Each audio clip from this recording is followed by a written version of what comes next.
Ano bang magandang vitamins ang pampataba?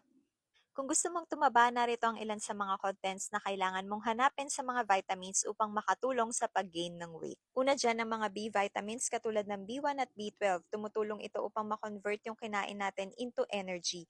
Nakakatulong din ito to boost our appetite, especially kung nawawalan tayo ng ganang kumain dahil sa labis na pagod at panghihina. Next naman ay ang zinc. Bukod sa tumutulong ito to boost our immune system, ang kakulangan ng zinc ay nakakaapekto sa panlasa natin na maaaring maging dahilan kung bakit wala tayong ganang kumain. Pangatlo ay ang madalas nating makita sa mga vitamins ng mga bata, ang lysine. Isa itong essential amino acids na tumutulong sa pag-build ng muscles.